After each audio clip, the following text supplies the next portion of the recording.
Welcome to Good News with a Z, where the news is always fresh and the tea is always sweet. I'm your host, Danny B, and today I am here with the lovely Casey Ferrand McGee. Let's give it up for her, everybody.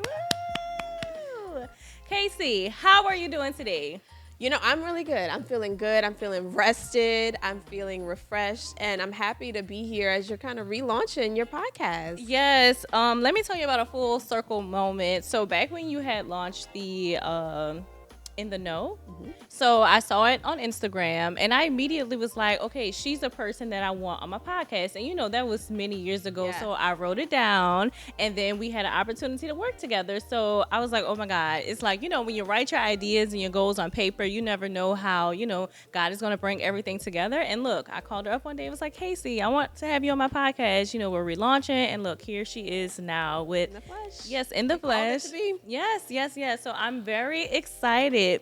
So Casey, from breaking news to breaking barriers. Wow. Tell me a little bit about yourself so that our audience could get to know you if they don't already. Well, I'm a little girl from New Orleans. I grew up in New Orleans, born and raised, and I grew up doing theater here. And I went off to college and became a journalist at the age of 21, fresh out of college at a small town station in Monroe, Louisiana. I was there for 8 months and wanted to quit. Wow. It's like, this is not for me. Part of that was because it was a small town and I was commuting to work every day, about 30 minutes. I was living with my parents at the time in North Louisiana, and I would get a speeding ticket almost monthly on my way to work. And yes. And I was thrifting for clothes because I was on a salary of $21,000 a year. Oh, wow. And that was my life at 21 years old, trying to break into the news business. And then I finally moved on to Shreveport, Louisiana. I decided to stick with it.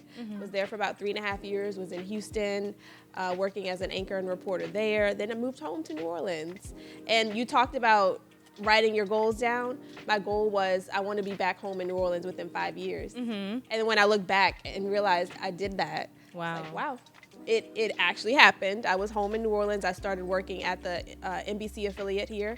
And I had also interned there during college. And I was a junior in college when Katrina happened. So I interned there during that semester after Katrina, which was an incredible experience. I think it really drove me to really want to pursue journalism at that time. Wow. And I don't know, fast forward, I'm out of the news business. Now I'm into PR and communications, and I work with a lot of organizations and nonprofits and founders to help elevate their stories through strategic media storytelling and also with media coaching, helping people be able to eloquently speak about what they do. I mean, that's one of the things I've learned through media, and I'm able to use my skill set there to now help other people. I'm also a mom. Yes, And a wife. And You a know, all banging those mom things. and wife. Like, as you guys can see, she looks gorgeous. But I definitely want to say, guys, this is a tip, like a side note. If you have a dream, a goal, a vision, write it down. Like, make the vision plain and clear. Write it down. And I would say, like, some people do it in their notes, but put it on paper. And you never know. It could be 5 years. It could be 10 years. But you're going to look back one day and say, wow, this thing that I wrote down, it actually came to pass. Now, I heard you say that you came back right after Katrina, and we're coming up on the 20th year anniversary of Hurricane Hard to Katrina. believe. So what was your Katrina experience like?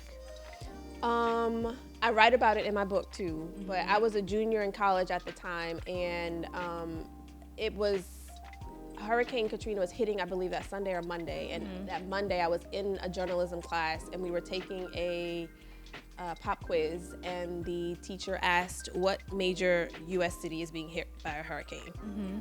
I ran out of the class crying, and everyone who knew me, my teacher didn't really know, but everyone who knew me knew that I was from New Orleans, and it was, you know, it was impacting my home city. So that was a pivotal moment. And at the time, I was also, my parents were had evacuated, and I hadn't talked to them. I didn't know where they were. I knew they were leaving, which was, you know, thankfully, but I was seeing the images and I didn't know where they were. Cell phones were down, obviously. We couldn't get through to anyone. My family ended up evacuating to Dallas. They came up to where I was at SMU. I was a junior there. And we just sat there and watched the news as our city was crumbling. And God, It literally gave me the chills while you was talking about it. yeah, I mean, and I think there's so much that people dealt with, even the people who were still here. I can't imagine what that was like for them. But my family like uprooted and moved to North Louisiana, and that was where they stayed. They've been there since. And so North Louisiana is like my second home now. I started my career there, and my family lives there. And anytime I want to retreat from New Orleans, I go up there and relax. It's just, it's a small college town. So, but yeah, Katrina, my home at the time had about 18 inches of water in it. We rebuilt it. I came home that summer after Katrina, and I was interning at WDSU, and they were doing a live broadcast from the 17th Street Canal where the levees broke.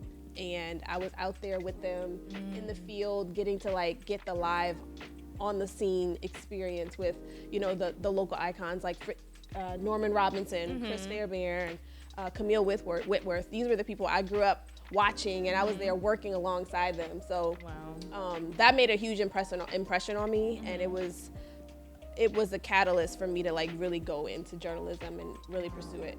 Wow. So that moment during Hurricane Katrina really like helped launch your career path into something different. Yeah, I wanted to be a nurse. Really? Or oh my God.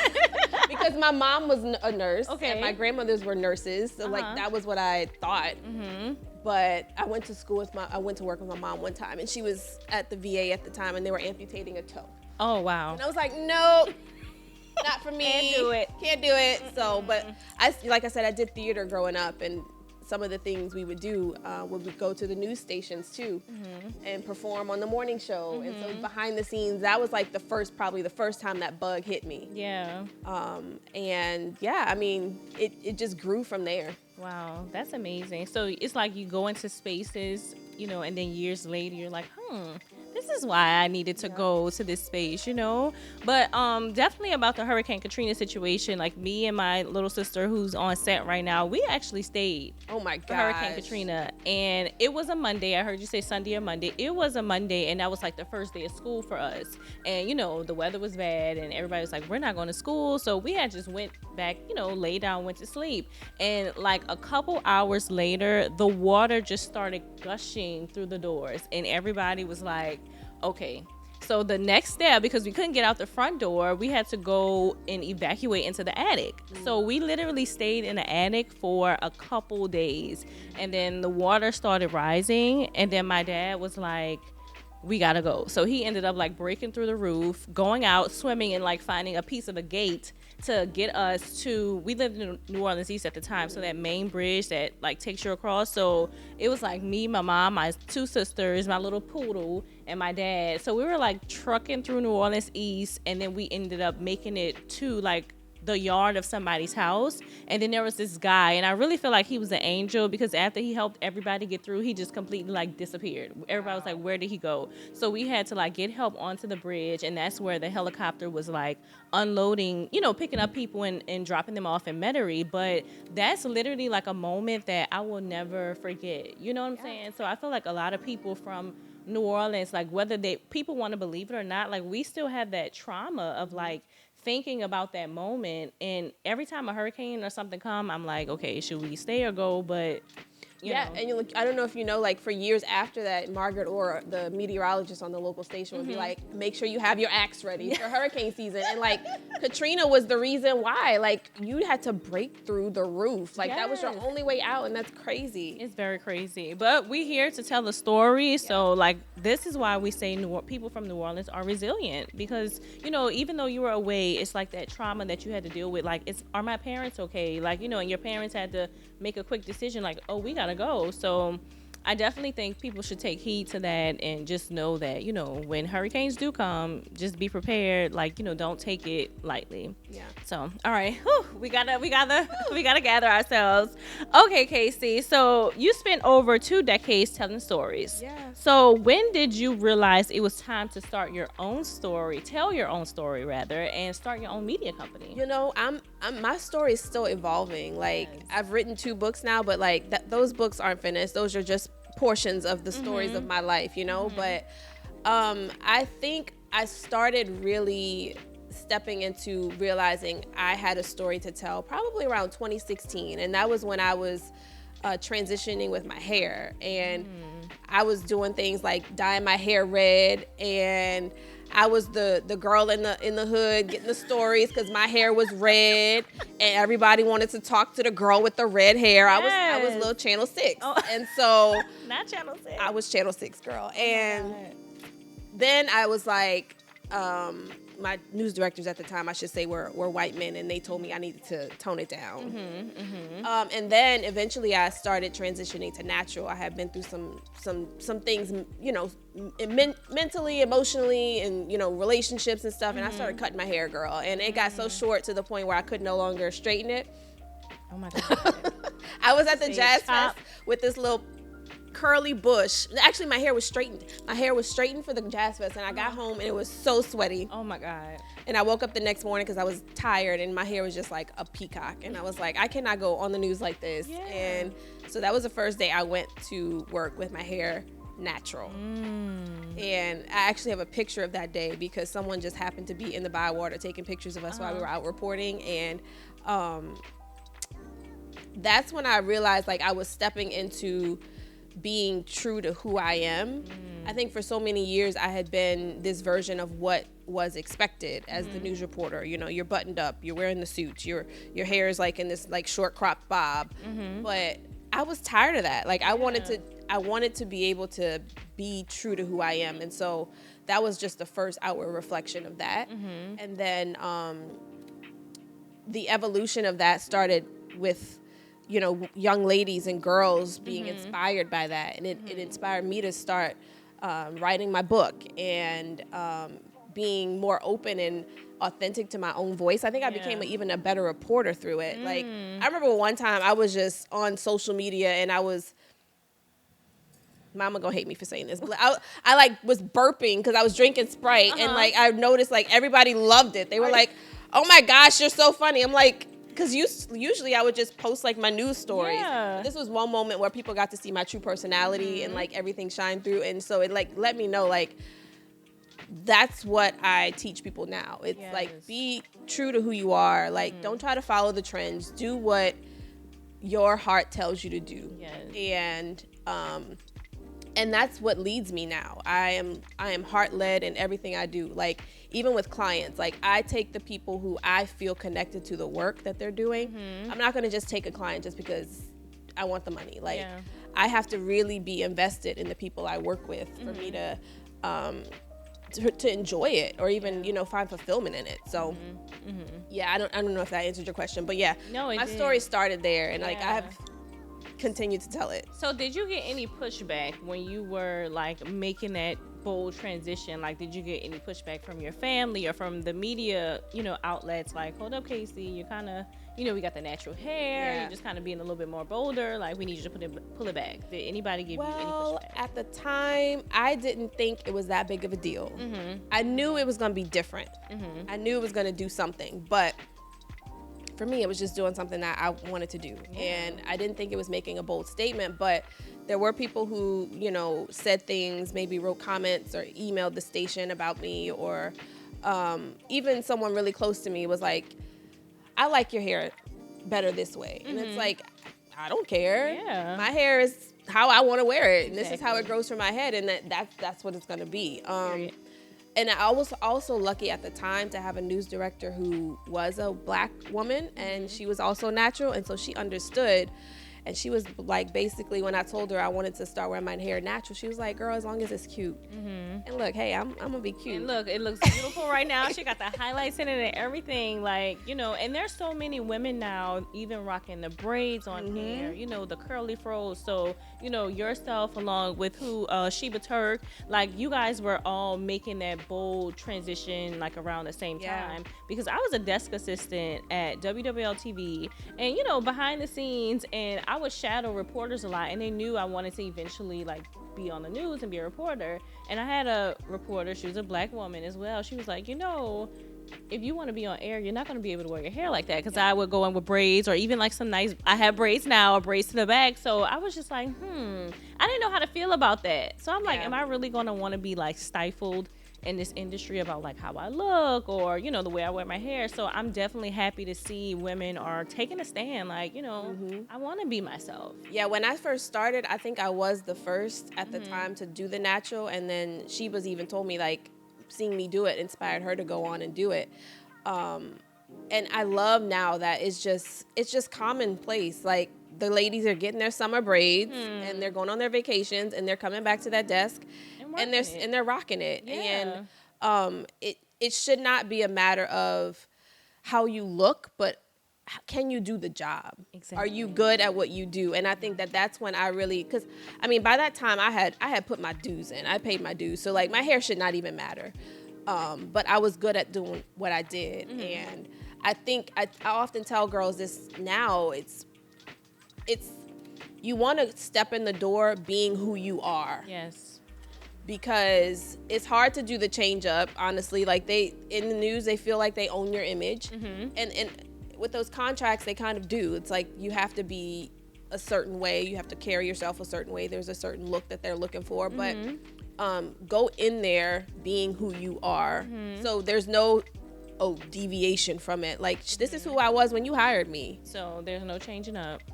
No change up. Yes. So, okay, a question I have for you. You help a lot of women in business, you know, in the stage that you are right now.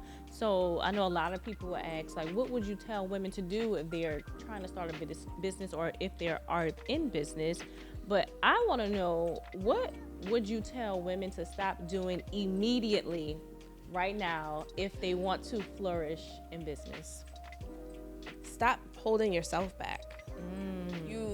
You oftentimes, and I battled this too, the self-doubt, the imposter syndrome, all these things that your fear of failure, those are the things that are holding you back. And the only thing that's holding you back sometimes is you. Yeah. And once you let go of the fear, you step into your purpose and just follow your heart and be heart-led, be focused on the work. The door is open. Like, I write about this in the book too. There's a point where I had started building my business on the side while I was still an employee at a local STEM nonprofit, and my business income started to surpass what I was getting at the nonprofit, and I was like, whoa, this was a clear sign for me to like just step into it fully. And so at that stage, I was also being called for other jobs, and these 6-figure salaries were being tossed at my foot, and it was like I had the pick of the litter because my reputation and my work ethic opened the door for me. And just stay true and stick to your path, and those doors of opportunities will open. So what motivated you to get there? Like, was there a moment in your life where you're like, you know what, I gotta stop playing small and actually just go for it? So I didn't officially fully go for it until about 2 months ago. So I think the last time you and I actually met again was when I was working as a director of communications for a local government agency. And I was making a good 6-figure salary there. I had a company car, I had the gas card, everything. But I was in a space of like dreading to walk into that office. There were days where I was just like, I could see my face, like my weight, like I was just heavy. Not weight heavy, but like heavy, like burden. Yeah. And I was carrying that home, and I just couldn't be a good mom and wife. I felt like I wasn't giving my family what they needed, and I was like, I need the freedom that I sought when I started my business. Yeah. I wanted my time freedom. I wanted to be able to take vacations when I want. I didn't want to have to be under someone's thumb. Yeah. And so I put it out there to my higher ups and supervisors that I was ready to head out, and I gave them I was like 2 months. Yeah. Because I knew I was in a pivotal role that if I left, things would, be impacted. Yeah. And this is one thing too, I tell people, never leave a place worse than when you found it. Like, I always make a place better when I get there. And I didn't want the work we had laid and the foundation we laid and the work we'd done to just go away. So anyways, yeah, I was out of there. I was ready to go. Yes. So I put in my 2 weeks notice, and I actually left mid-May, and then the day after I left, I saw why the Lord told me to leave. Tragedy struck. Tragedy struck. Yeah. Oh my God. So with that being said, what is the importance to you of listening to the voice of God, especially after having that experience? Oh gosh. So should we tell the people what the tragedy was? Okay, so I was the chief of communications at the Orleans Parish Sheriff's Office, and I had been there for 2 years. And I left. I put my notice in on May 1st. I left May 15th. May 16th, 10 people broke out of jail, and I got a call at 10 o'clock that morning asking me to come in and help after I had already severed myself. Yeah. And me being me. The good person. The good person that I am. I ran back not happily. Oh my God. I was literally at the car wash in my gym clothes and ready to start my new life. Yeah. And I ran back in there. I was there. It was a 12-hour day. It was very hectic. It was heavy, and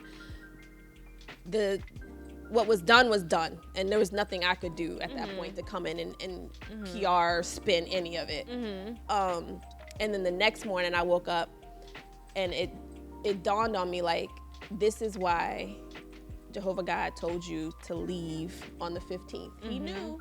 And he gave me a random Thursday to leave. And it started, like, I started to cry, because it was like, my God is protecting me, and he has always ordered my steps. And having that faith in him to know that no matter where I step, he's going to be with me, and he's going to guide me, and he's also going to make sure that I'm provided for. His grace is sufficient. Yes. And his grace is new. His mercies are new every morning. So, girl, we're going to preach in here. Girl. But hallelujah. Girl, yes. He has always been there Yes. to protect me and make sure I'm taken care of. So, in that sense, if you are a righteous person and you are following your heart-led journey, then know that God's going to take care of you. Yeah. He will never leave you nor forsake you. And when you told me that on the phone, I don't know if I told you that, but I'm like, man, that was very powerful, because not saying that anything would have happened to you, but had you would have stayed a day longer than he told you to move, like, you don't know what situation that would have, put you in or whatever. So it's very important to kind of have that sense of discernment and to know when he is speaking to you, because look, you never know what that can save you from or what opportunities that can launch you into. And I feel like I heard it in your voice. He was just like, girl, I'm tired. Like, tired. I just felt that you were over it. But look, he's seen you through your journey. You're sitting here with your Mrs. Crescent City sash on. Girl. Okay, so talk to me about that. Like, why? What are you doing? No, for real, because she was like, oh yeah, I'm participating in the pageant too. I'm like, wait, what is going on? So, okay, talk to me about that, because it's like, you know what, I'm about to reach back in my bag and go for every single thing I ever told myself I was going to do. Right, and I talk about that too in the book, like, everything you said and set out to do when you are young, like, go back and pull those things back up. Like, there was a reason that was in you. Yeah. Don't forget about that thing you were thinking about when you were laying on your pillow at night and you're like, I want to write that book, or I want to start that business, or I want to start that nonprofit. Like, those are the things that you need to be out there doing, because you can help and you can support and you can make an impact that you may never even realize. But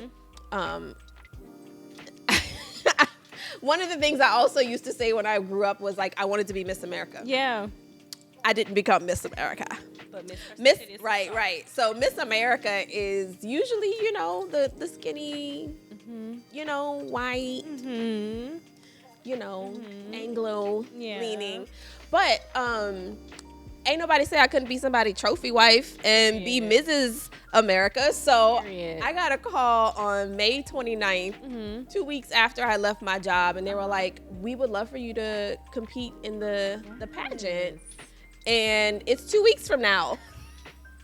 2 weeks? What? It's in 2 weeks. What? Okay, but the girl who won last year was the one who told me to do it. And she was like, you have everything you need. You have to do an interview. You have to do swimsuit. You have to do a costume, evening gown, and then, like, an onstage question. Yeah. I ordered my dress on Amazon. And it was beautiful. You guys have to go to her Instagram and see it. It was gorgeous. I called Opulent Design, who makes all of the amazing headpieces for the Mardi Gras cruise and his own Mardi Gras crew. I said, I want to make a costume that signifies my son's first crawfish boil. It can't have potatoes in it because he doesn't like potatoes in his crawfish boil. So I got that done. And then swimsuit, I was like, okay, let me get in this gym. Because, girl, you fine and all, but, you know, we could work on it a little bit. So tightened it up a little bit. I had 2.5 weeks, y'all. Okay. Oh, my God. I was in the gym hard. Yeah.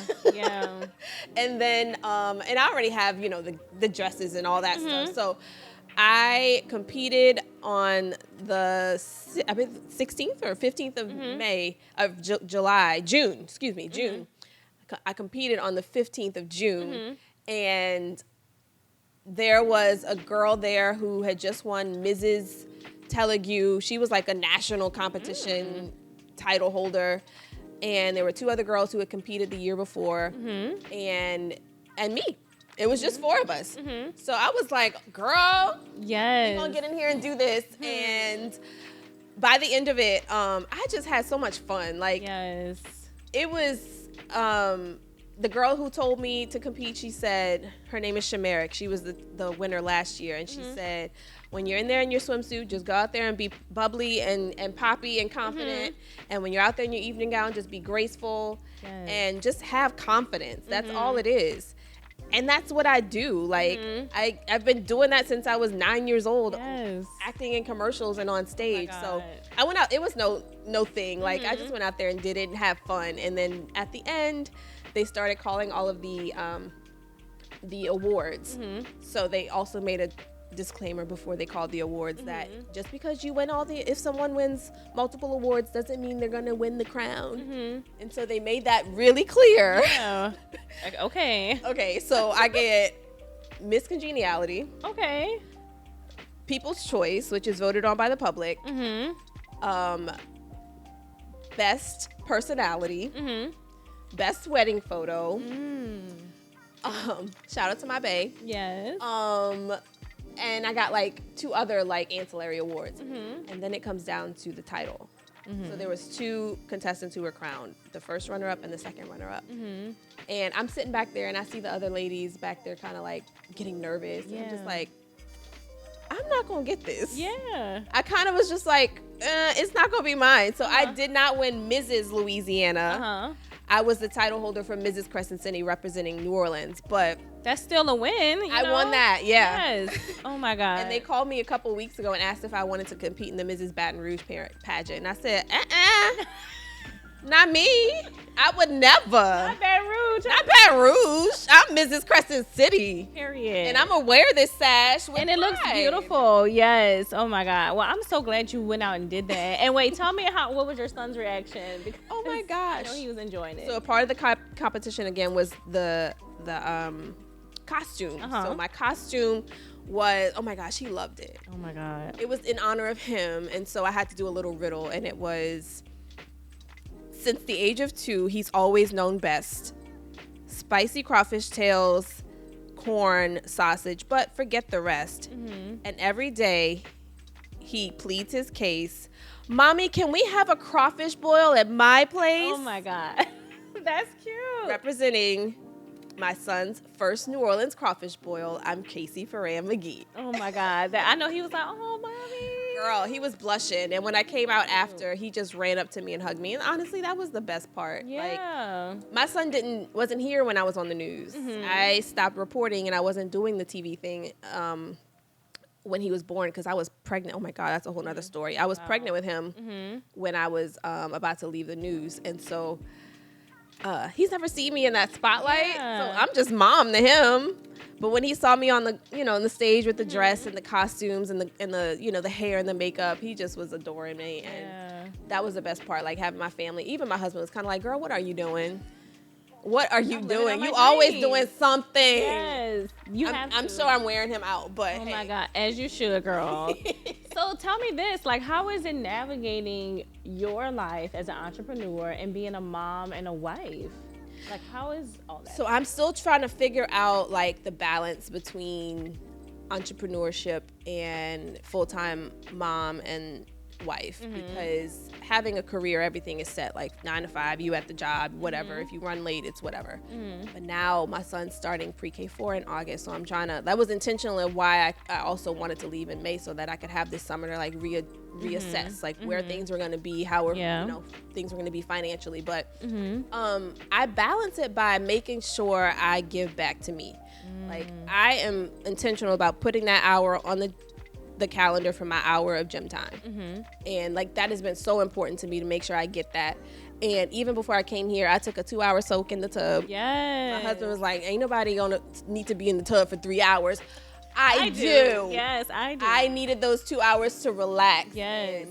And my son's actually, thankfully, like, he's with my parents this week. So you have your I take the break. Like, I release some of those things so that I can focus on myself sometimes. And it's necessary. I think as women, we always are pouring into others, and we can't keep pouring if we have nothing in us to give. So exactly. I have to give back to myself. You have to. Yeah. And you're glowing, so clearly it's working. So I say keep it up. And moms, wives, like, y'all hear these tips, make sure y'all pour back in, because I hear so many moms, like, I'm not a mom nor my wife right now, but so many moms are just like, not right now, speaking into existence, but so many moms are just exhausted and just like, I don't have time for myself. But I love the way that you are carving out that time and like still reaching for your dreams, whether it's Miss Crescent City, going to the gym, starting your own business. Like, you know, you're actually going for it, and look, like, life is supporting you through it. Like, God is showing up. I'm sure your family is supporting you. Oh my gosh, yes.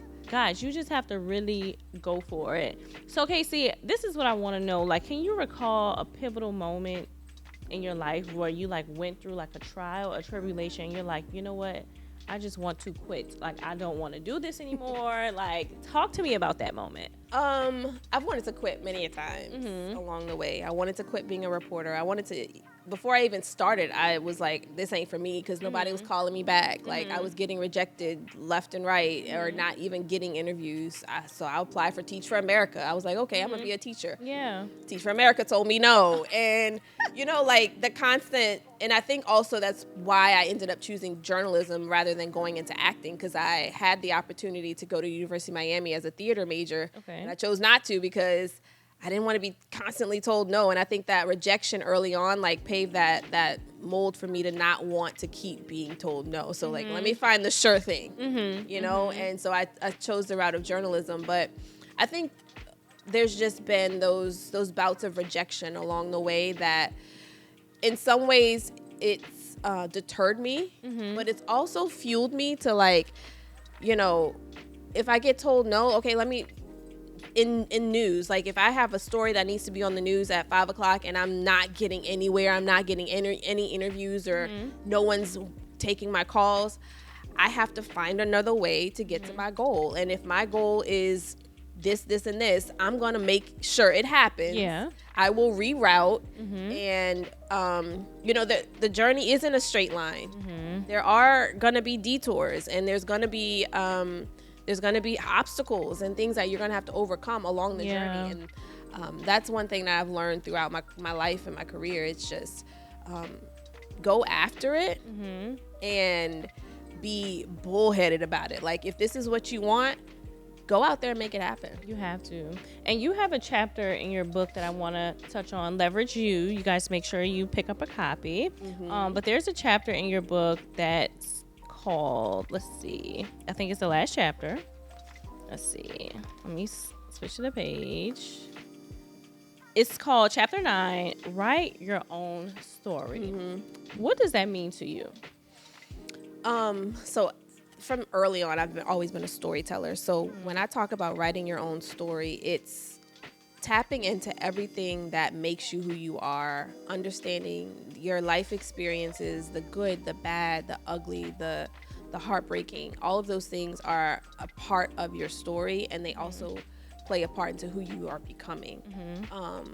Your experience, your expertise, everything is a part of your story. So when I speak to clients about developing their stories for media, it's really going deep into like, where are you and how did you get here? Like the questions we're asking now, like what are the steps that you took to get to the stage you are? And it's sometimes when you start asking those questions, you start pulling stuff out of people that they don't even realize, like what played a part in their life to lead them to where they are. But like creating the narrative around what is your why helps you to really shape your story and have an impact when you're going out into these spaces, when you're going to the media. Like people want, when you're looking at a news story, people don't want to hear from the mayor and the city council. They want to hear from the real people, and the real people are the ones who really have the stories that are where people can connect. Yes. And when you're sharing that part of you,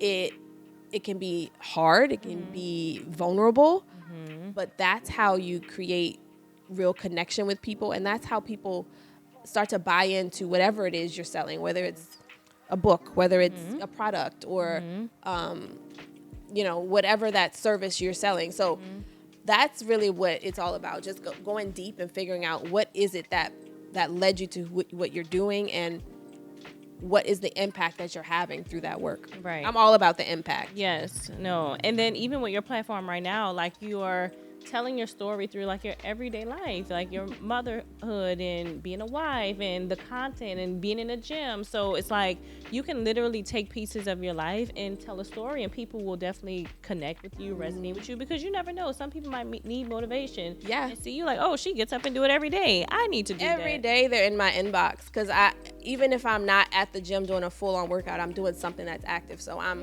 posting that, and people are always like, I'm so glad you posted today because it made me get up and get out the bed. I'm gonna get up. Like, yes. I love that for us. Like, I'm here with y'all. Like, we're on this journey together, and every little thing along the journey is helping us get to where we want to be. So keep on pushing, y'all. Keep pushing. All right, Casey, what is one thing that you would encourage our viewers to do right now, whether they're interested in breaking into the media industry, or if they're interested in starting their own business, becoming an entrepreneur? What is one thing that you would encourage them to do today? Start. It does not have to be perfect. It will never be perfect. But just get started, because you never know what person out there is in need of whatever you're bringing into this world. Yeah. So don't deprive the world of your superpower, whatever that may be. Yes. All right, girl. Well, last thing. So I need you to tell me, what is your good news for today? Or for this season of your life? When I ask you, what is good news? What does that mean to you? My good news is I am living a delusional life. Like, I am living in an era of, if I want to do it, I'm going to do it. I don't need to ask how or why, but I'm going to do it. It doesn't have to make sense to me or anyone else, but if it's something that I want to do, I'm going to do it. Like, I'm going to Belize next week, and I'm going to buy a house in Belize, because I've always loved Belize, and I'm gonna buy a house in Belize, and y'all gonna come visit. Yes. Well, good news to come stop by. We can sit down on a tropical, you know what I'm saying, in your backyard. Like, we'll do it. I would love that, girl. Yes, Casey. So see, you gotta speak it into existence, and y'all bookmark this video, because about what, 5 years? Look, it must be 5 years from now. We will be in Casey's house. She'll have us a nice little layout, and we'll be doing our wellness retreat, girl. A wellness retreat. I love it. Well, Casey, thank you so much. I am so proud of everything that you're doing. I am proud that you were my first guest as we relaunch Good News. I'm honored. Yes, I'm honored to have you. And tell the people, where can we find out more about Casey? Where can we purchase your books? Let us know. So I am always active on Instagram, Casey Ferrand McGee. Don't forget the McGee, because she's married now. And my website, caseyferrand.com. I'm here to help. Yes. I love to serve. So let me know how I can help you. Awesome. Well, thank you so much, Casey. And guys, make sure you like, subscribe, and definitely follow Casey on social media. She has a lot of great content, and we will have you back, like, again. But thank you again. Bye, y'all. Bye.